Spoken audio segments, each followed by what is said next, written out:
The X-Zone Radio Show with Rob McConnell is largely an opinion talk show. All opinions, comments, or statements of fact expressed by Rob McConnell's guests are strictly their own and are not to be construed as those of the X-Zone Radio Show or endorsed in any manner by Rob McConnell, Relmar McConnell Media Company, the X-Zone Broadcast Network, its affiliated networks, stations, employees, or advertisers.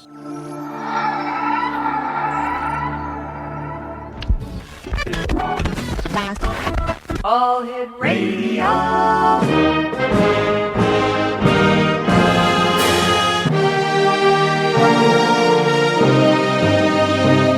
Welcome to the X-Zone, a place where fact is fiction and fiction is reality. Now, here's your host, Rob McConnell. And welcome back to the X-Zone, everyone. My name is Rob McConnell. And we're coming to you live and around the world on the Talk Star Radio Network from our studios in Hamilton, Ontario, Canada. My guest this hour is John Lee Schneider, and he is the author of Extinction. It's his first published novel. He has many interests, as you'll find out during the next hour, including dinosaurs, computer art, and martial arts. And John Lee Schneider, welcome to the X-Zone. John, are you there? Yes, I'm here. Okay. Welcome to the X-Zone. How are you tonight, John? I'm doing great. Thanks very much for joining us. All right, tell me about Extinction. Well, Extinction is a science fiction novel which deals with a futuristic post-Armageddon world, and it's populated by dinosaurs. There are pockets of surviving humans living all over different parts of the world, but they are reduced to primitive status and thus are easy prey for an alien invasion. And that's the general setup. All right, I have to ask you a question here. If this is in the future, where did the dinosaurs come from? Well, there's all places to get dinosaurs. This is actually the subject of the first few volumes in the series. Extinction is the fourth chapter in a six-book series, and the first several books deal with the resurrection of dinosaurs through genetic engineering. The first two are set in modern times, but by the time Extinction rolls around, the setup is more like the beginning of the original Star Wars movie. There's a brief explanation in a scroll, then it jumps right into the action, and all that stuff is already there. Do you think it's possible to genetically engineer dinosaurs? Oh, certainly. Genetic engineering is really a matter of using stuff that already exists. DNA is really the primary element in which you need to recover. It's been done with advanced animals such as sheep. So yes. the problem you run into is acquiring the genetic material. So, like movies like Jurassic Park, this genetic material was acquired by a billionaire who was able to afford to buy tons and tons of amber and extract DNA from blood drinking by insects that were trapped inside.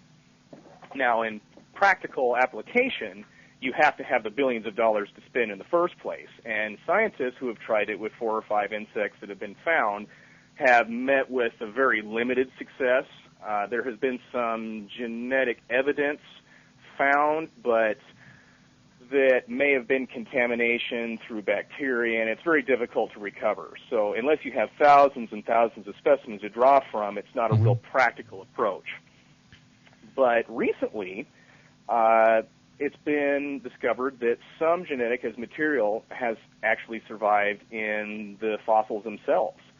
A young T-Rex female had a leg that was broken for shipping to a museum, and analysts discovered that they actually had soft tissues preserved inside. Now, this was something that was assumed to be impossible, but was never put to the test because people are reluctant to break priceless fossils. Yeah.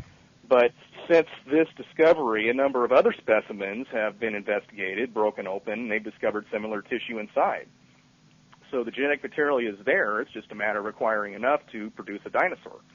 All right. Would it be that much different from cloning a lamb to cloning a dinosaur?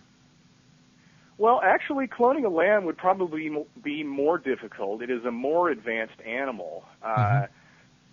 Cloning a dinosaur would probably be very analogous to cloning a bird. And chicken have been subject, for example, to a lot of DNA experiments. They've been bred for size and, like reproductive ability. So a lot of the work has actually already been done. It's just there have been cases where people have done experiments. Since birds retain certain genetic, they retain genetic memory from their dinosaur ancestors. They've been able to activate genes that have gone dormant. They've produced chickens.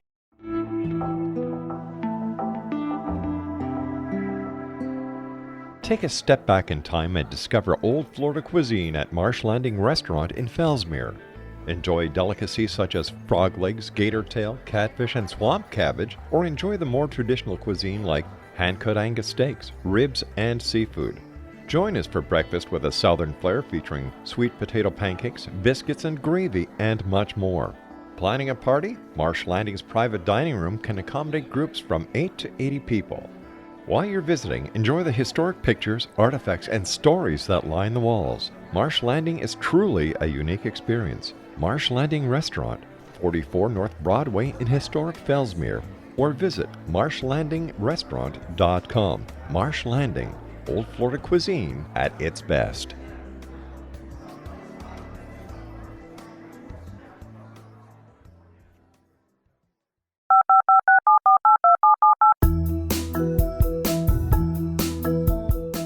Did you know that when you're on the road with limited data or Wi-Fi, you can still listen to the X-Zone Radio Show with Rob McConnell, The Science of Magic with Gwilda Wiyaka, X-1, Dimension X, Space Patrol, and every minute of the X-Zone broadcast network by calling 213-401-0080, courtesy of Audio Now.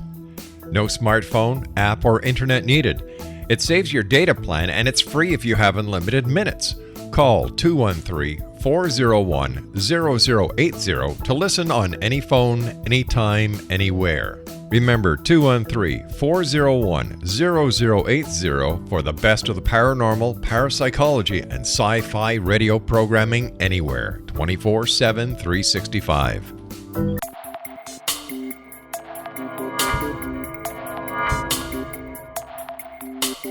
Are you interested in the paranormal, ghosts, UFOs, or psychic phenomenon?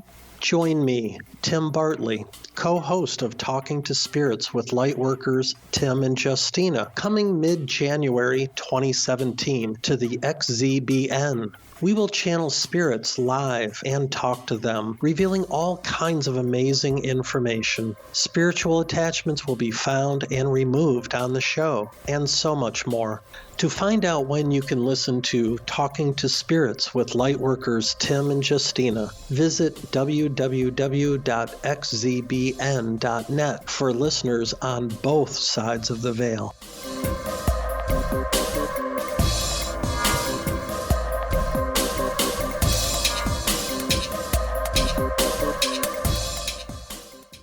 Welcome back to the X-Zone, everyone. John Lee Schneider is my special guest. We're talking about extinction and cloning dinosaurs. Rob in Scarborough would like to know if there was enough blood samples taken out of mosquitoes that are found in amber, would it be possible to clone dinosaurs like they did in Jurassic Park? Well, it has to do with if they did have enough, that's really what the qualifier would be. Mm-hmm. The problem is that you would need a large amount of insects to draw upon. The one test that yielded DNA from an insect trapped in amber is subject to a little bit of scrutiny because it may have been a contaminant.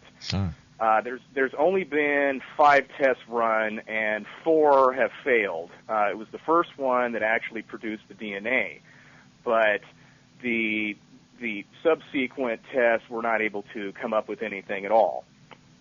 So it really is a matter of coming up with a large quantity of it. And in the case in Jurassic Park was a billionaire that was doing it for profit. Right. In the case of an amusement park. Is it possible that some scientist somewhere in the world has already cloned a dinosaur? Anything is possible. I suspect that someone would have gone public had they done it.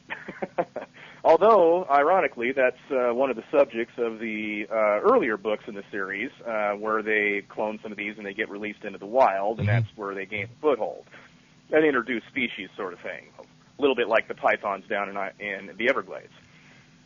All right, now what about the aliens? Where did they come from? Well, in this particular book in the series, the aliens, we've nicknamed them UFOs, as the characters in the book call them, but they're presented as a fairly straightforward War of the World type invaders. In my own little fictional world, however, they do have a little bit of a backstory. Several years before I wrote Extinction, I wrote what amounted to a take on the creature from the Black Lagoon, and the monsters in that turned out to be aliens. Oh, interesting. So the approach that I took there, that these aliens were not explorers, they were not tradesmen, they were essentially what amounted to this species' version of scuzzy old mountain transients, slumming it out in unpopulated reaches of space, essentially not much more than pirates. But these would have been the first to document our planet in some little lonely corner of the galaxy for the larger interstellar community. And once our resources were cataloged, eventually the strip miners would come. And that's what these aliens are presented as. How accurate would you say that the science is in this story? Well, I like to say that it's every bit as accurate as Star Wars science. But the science you have to start from a realistic ground note. And that, you need to have, that there to bring the reader in. The dinosaurs are actually presented very realistically. There's a lot of research behind them. There's very little that is wrong, or at least impossible, in the presentation of dinosaurs. And anything that varies from known scientific fact, I've chalked up to genetic alteration. So, what kind of genetic alteration? Well, a lot of this stuff advances on ideas that have been put to the test. There are examples of dinosaurs that had larger brains, and they've extrapolated a humanoid-type dinosaur with large eyes and large brains that stands upright and lost its tail. Right. Some have been bred for gigantism, and some have been given the ability to talk. And this is one of the ones, actually one of the really realistic little nuggets of science fact that is inserted into it, because if you look at it as birds, the descendants of dinosaurs, talking dinosaurs exist today in the form of parrots and mynah birds. So that is actually one of the more accurate parts of the story. When you put it like that, it doesn't seem like science fiction. Well, the story in itself is fiction, but like good science fiction always has a lot of science fact. Now, the T-Rex, apparently he was the tyrant lizard king, but there's been a lot of talks about T-Rex in recent years, how he was a scavenger, and how they have been larger predators found. For example, what was that larger predator than the T-Rex? Gosh. There's been a couple of them that are actually larger. It's the biggest meat-eating dinosaurs these days are descendants of Allosaurus. They are called the Carcharodont or shark-toothed carnosaurs. The biggest known member is something called Giganotosaurus, which was down in South America. It means gigantic lizard from the south. And they have a certain amount of parallel evolution that, they do look outwardly very similar to T-Rex. They have smaller forelimbs, they have very large heads, and they did tend to outweigh the T-Rex. The largest specimens of Giganotosaurus do outweigh the largest specimen of T-Rex. However, T-Rex was the last of the dinosaurs to evolve. It was the last species on Earth. And as such, it was a very specialized dinosaur. It had, in addition to the large body size, which was still comparable to the other large meat eaters, it had very powerful jaws. It had adaptations such as binocular vision, it had larger brain, and it had adaptations for speed, which was not shared by the other large meat eaters. So in terms of a face-to-face confrontation between the two of them, it might be considered a pit bull versus a German shepherd, where it would be a much more powerful, for its weight, creature. Your book puts into perspective the possibility that life here on Earth may have been started by genetic engineering from visitors from another planet. That's one of those things that comes up from time to time. Personally, I think that's sort of dodging the issue, because it would have had to start somewhere, and just if we were planted by aliens, the aliens themselves would have had to been planted by someone, and there you got the chicken and the egg thing going. Yeah. Personally, I think that life evolves on many different planets, and if it evolved on one, it could very easily evolve on the other. On the other hand, there really would be nothing to stop an advanced species to come to a primitive planet and perform experiments and, just to see what would happen. I mean, we've certainly done stuff in our own third world, and we've done stuff like that in our own wilderness. Right. So life as we know it, do you think actually evolved as a process as depicted here on this planet? I have heard it compared to the process of crystallization. It's the same on the moon as it is on Mars. If you put the right elements together, it's like raising bread dough. It happens. It's like I think Michael Crichton described it as a self-organizing process. That if you put the right elements together, it will happen. And with all of space out there, it seems like a lot of opportunity for that to happen. It's just so hard to imagine. Well, maybe for you it's not, but I'm sitting here thinking, all right, how much blood would they have to get from the mosquitoes in order to clone a dinosaur? Are we talking a couple of drops? Are we talking a milliliter? What are we talking about here in quantity? I probably couldn't come up with an exact quantity, but you would need something to give at least the entire DNA strand. Now, that is a very small quantity. You can get DNA from, you can get it from bacteria, and that's why some of the DNA which has been extracted from amber has been subject to question, because, they can't prove that the DNA that they have recovered was from an animal that was, bitten back in the Cretaceous period. It could have been something that was contaminated right there on the desk. But it would have to be a very small amount, actually. But you would in order to get the entire DNA strand, especially something that was 70 million years old, it is subject to decay. And so, like, if you get a piece of it, you might get half a piece, you might get a quarter piece, or very much less. So, and then especially if you have several different specimens, you might have the DNA from several different animals. So, I mean, there would be the problem there. All right, but let's take it from the soft tissue within the bones of a dinosaur. That has yielded much more potential because, first of all, everything you find within the dinosaur bone would be from the same animal. Exactly. It would be a case, and you would, and the other thing is that you would know what animal it is to be from the start. The T-Rex, which was broken, they found a lot of things from that T-Rex. First off, they discovered that it was a pregnant female, to do with growth tissues that are only present in laying birds. And they have also discovered that they've found, I mean, as they said, they've gone into other thigh bones and which is one of the largest bones in T-Rex. They've gone in and they've discovered similar tissue in other specimens. So they've reached a point where they actually have access to what might be sufficient material to do it. It's quite interesting. Just imagine that, cloning a dinosaur and bringing in the past back to life. I certainly hope someone tries it. Yeah. Can you just imagine the possibilities? Maybe we could get it. Pardon?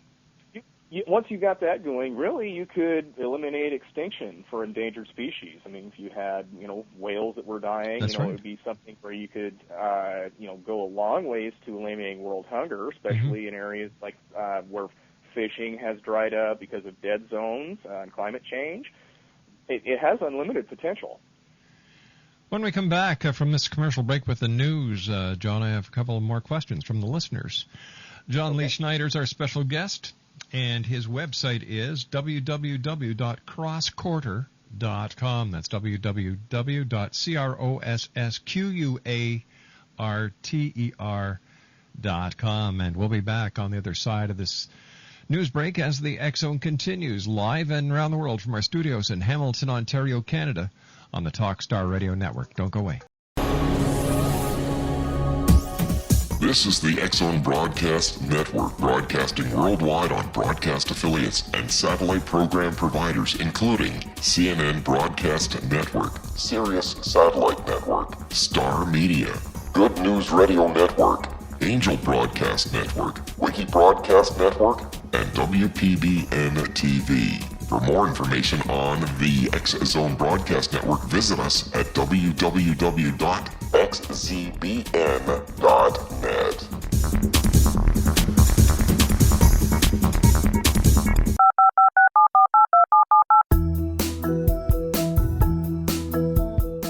Did you know that when you're on the road with limited data or Wi-Fi, you can still listen to the X-Zone Radio Show with Rob McConnell, The Science of Magic with Gwilda Wiyaka, X-1, Dimension X, Space Patrol, and every minute of the X-Zone Broadcast Network by calling 213-401-0080, courtesy of Audio Now.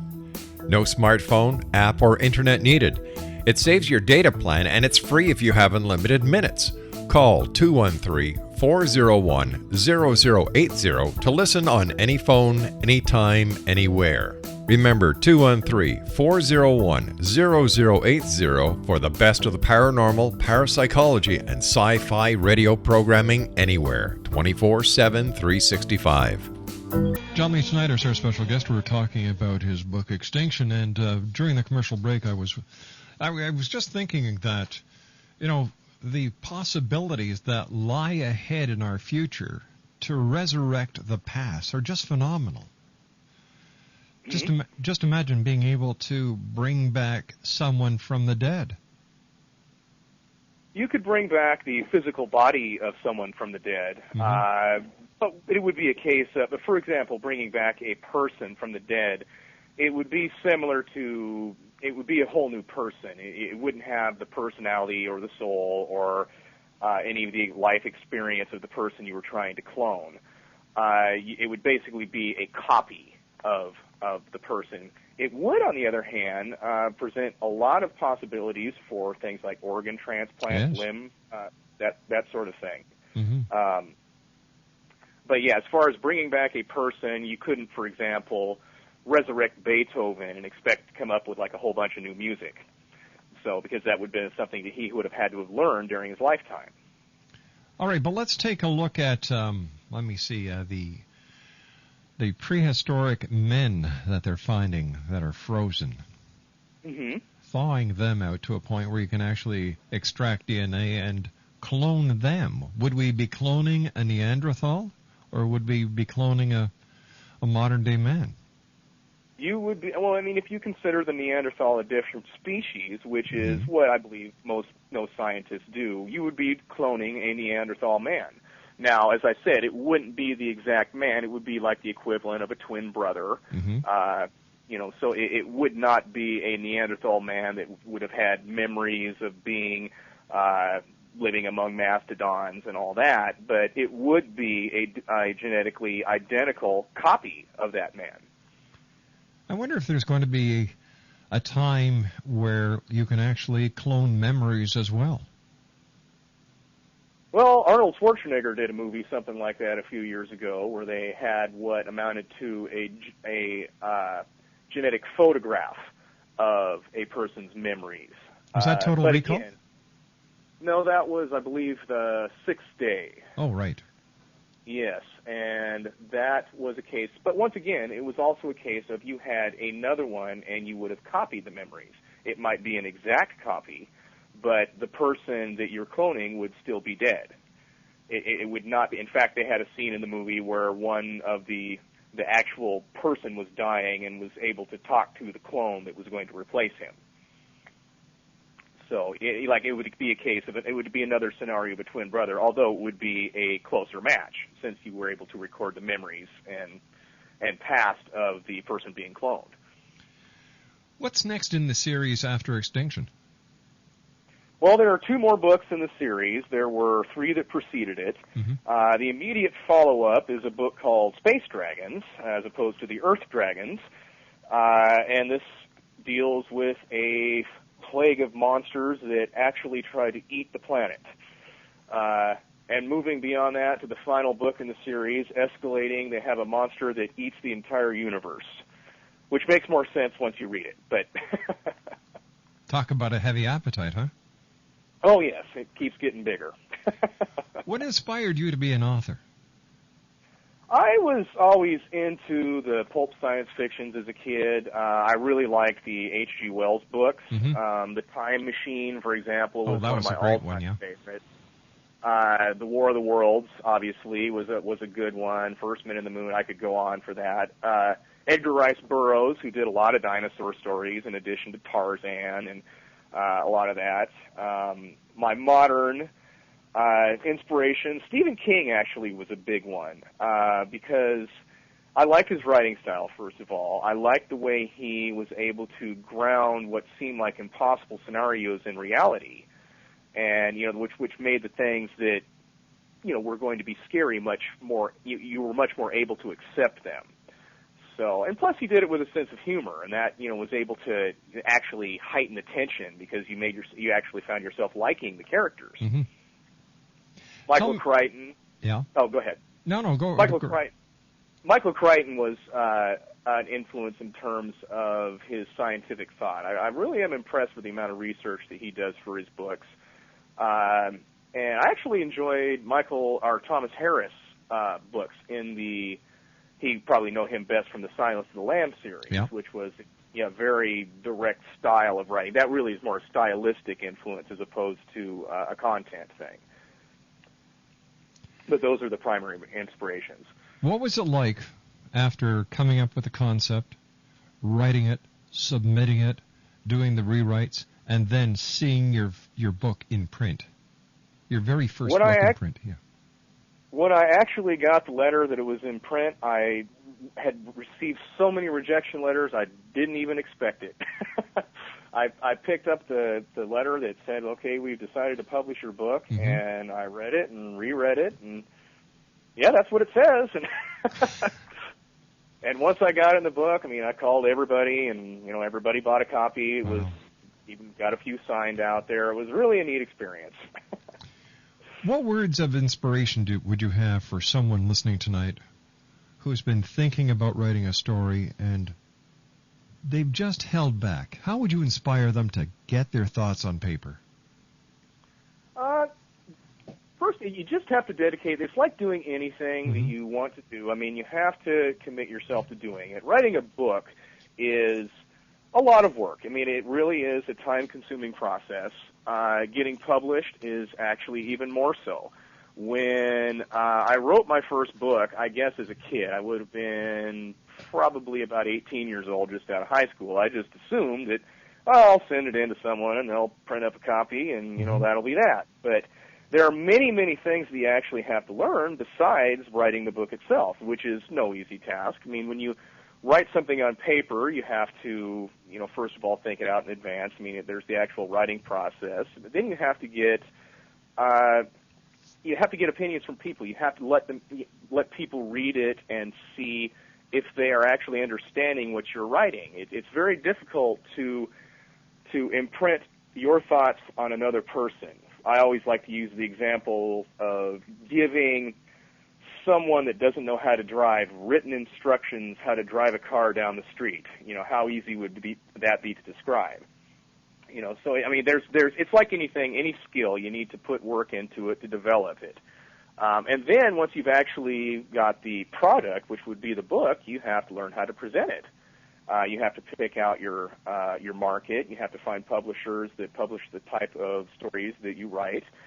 You also have to present it in such a way that seems professional. And then you also have to do something that gets the attention of the publisher that says, why should I publish this as opposed to the other 100 manuscripts which I saw today? And it's a matter of being struck by lightning. It's being in the right place at the right time. But, the right time is in the lap of the gods, but anybody can work their way to the right place and wait.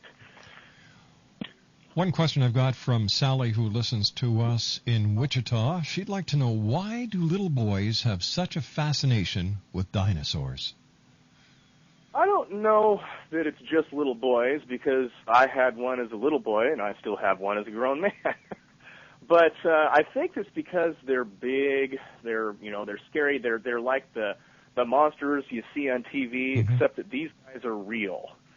And I think that really is it in a nutshell. Plus, they have, exotic, scary-sounding names, with 12 syllables, Argentinosaurus, Triceratops, Tyrannosaurus Rex. It's just an exciting subject.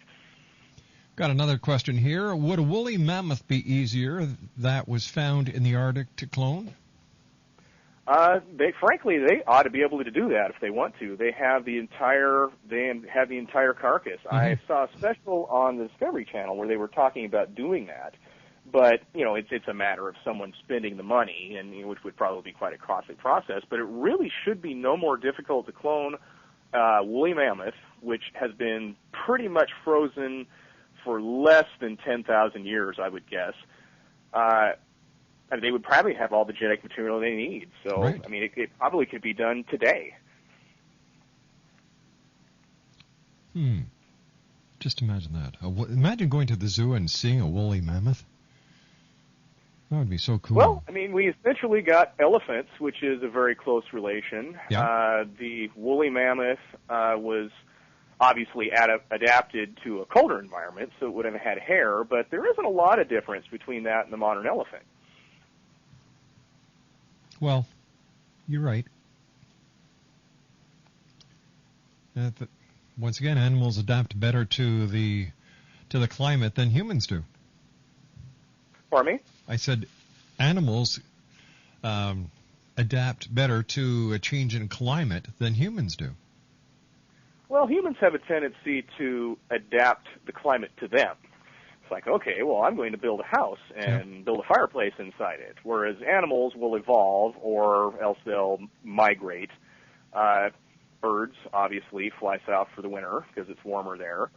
On the other hand, evolution is a longer process, so if things get cold, there could be species that die out, and they may have descendants that survive, that grow hair and things that might be more adapted to a colder environment or a warmer environment or whatever it would be. We've actually, because of our brains, have moved beyond the necessity to actually have physical change. One of our listeners writes me and says, "Hi Rob, I've been listening to you and John discuss the dinosaur cloning, and wouldn't it be beneficial to science if they were to take an entire dinosaur skeleton and just try and get as much DNA out of this skeleton as possible, regardless of the cost, because then you could actually clone a living dinosaur? Which scientist would not want to do this?" Well, first of all, there aren't a whole lot of dinosaur fossils out there. I mean, so like we are talking about something that, for example, I believe Sue, the T-Rex, sold for something in the region of $7 million. So we are talking about and also something not just valuable but irreplaceable. So there's a lot of research and knowledge that can be gained from just the skeleton in itself. And at this point, it's still a bit of a long shot to get the genetic material out of the bones, because, as I said, it was something that they did not believe possible until they actually looked at it. And also, there are bones, for example, like the smaller vertebra bones, which might be big by human standards, that would not be necessarily, like a thigh bone, which is where they found the genetic material in the T-Rex, is a large bone. Some of the smaller ones might not have stuff as well preserved, and so it would be a case of destroying the fossil for no reason. So, but I believe that it's something that people are going to look into, and as they've done with some of the other thigh bones, they have discovered that okay, there is a little bit here. Whether it is enough to work with yet remains to be seen. Here's an interesting question. Why do we need to study dinosaurs? They were here, they're gone, that's it. Well, first of all, it is an interesting subject. There's things that you can learn about the modern world. For example, why did they go extinct? Because every species eventually goes extinct. We're talking about a species, not just necessarily species, actually an entire genre of animals that existed on the planet for 150 million years. Now, we as a species as a recognizable human have been on the planet for around 30,000. So, I mean, you're talking about a very successful clan that, in fact, still exists today in the form of birds. You know, I mean, just on the strength that they were very interesting. Right. You know, that's something like I mean, that's primarily the reason I studied them. But there is value that you can get out of learning from the past. I mean, the same as you can learn about human history, you can learn about what's going on in the world today. All right, stand by, John. You and I have to take our final break. John Lee Schneider is our special guest. His website is www.crossquarter.com. That's www.crossquarter.com. And for all you people out there with iPods, the X Zone will be available at the App Store on iTunes starting August the 22nd. My name's Rob McConnell. This is the X Zone, live and around the world on the Talkstar Radio Network. Don't go away.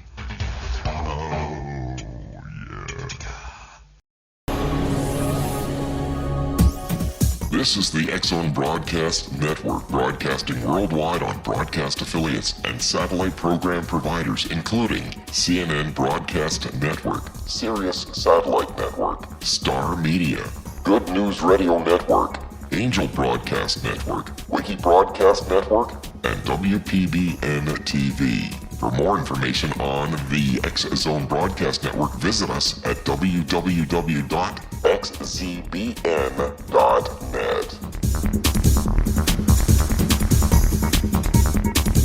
19 Sergeant Central. 19 Sergeant, check. Officers on the scene. Hi, I'm Larry Lawson, host of Paranormal Stakeout.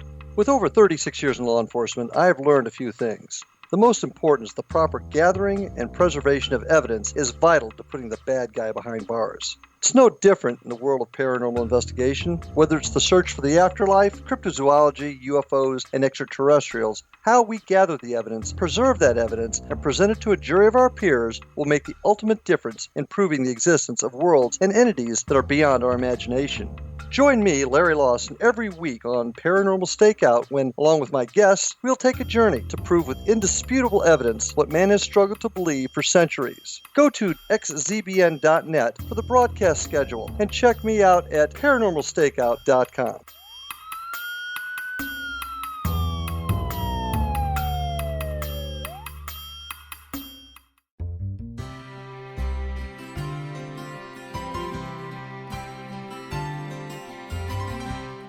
True healing must address 4 levels: physical, emotional, mental, and spiritual, for us to live joyful and productive lives.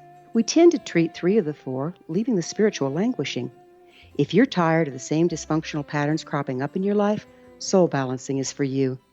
Trixie Phelps, owner and founder of Soul Balancing, is a naturally gifted energy healer trained in numerous esoteric forms, including shamanism. Trixie has created a powerful modality that safely and effectively clears your energetic field. A soul balancing session can remove interference, heal trauma, and restore your hope. Contact Trixie for a life-changing long-distance session today, www.soulbalancing.world.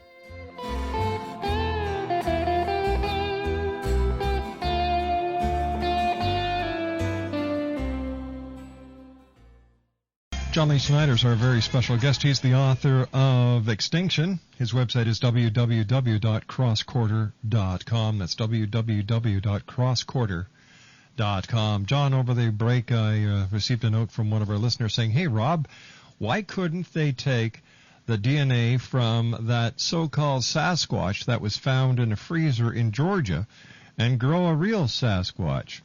Well, that's because they didn't get any DNA from the so-called Sasquatch. All it was a bunch of media hype. Tom Biscardi was there. It was literally a commercial for his internet radio show. And, you know, there he is. He wants to do an autopsy, have it filmed. And it's shades of alien autopsy all over again. So that's my opinion on that. Robert W. Morgan and I will be talking about the press conference as well as the find of this Bigfoot and some interesting facts that we found out about the gentleman who found Bigfoot. That's in hour number 4 tonight, coming up in 2 hours from now. John, thanks very much for joining us. It's certainly been a pleasure. I wish you much success, and hope that we have the pleasure of talking to you again in the future. All right. Thank you very much. Now, before you go, I have to ask you, what is your favorite dinosaur? Oh, absolutely, Tyrannosaurus Rex.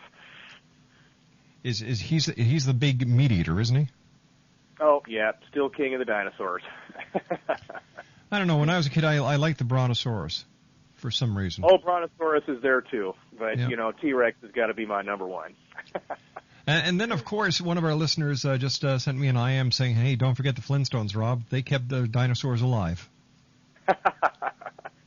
Very good. All right, you take care of yourself, sir. Thank you very much for joining us tonight. Look forward to talking to you in the future. Thanks a lot. Good night, John.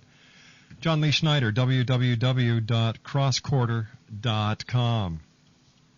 When we come back from the news at the top of the hour at 6.5 minutes past, I will be joined by Elizabeth Joyce. We're going to be talking, Exo Nation, about psychic attacks.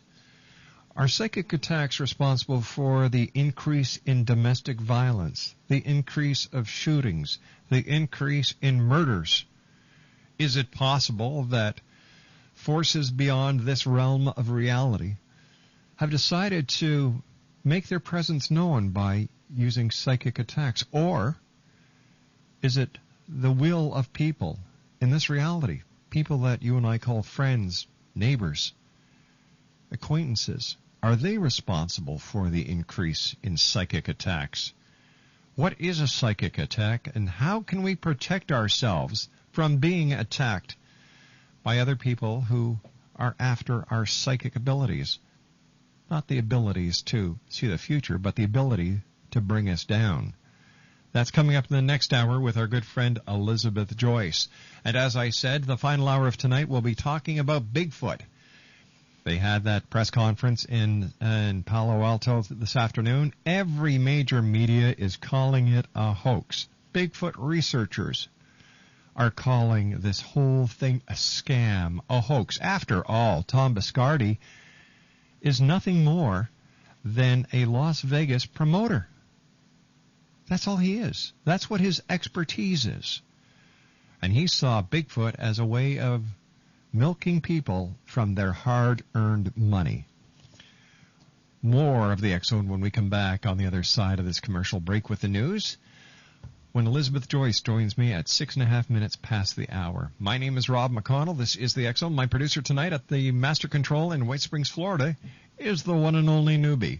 We'll all be back on the other side. Don't go away.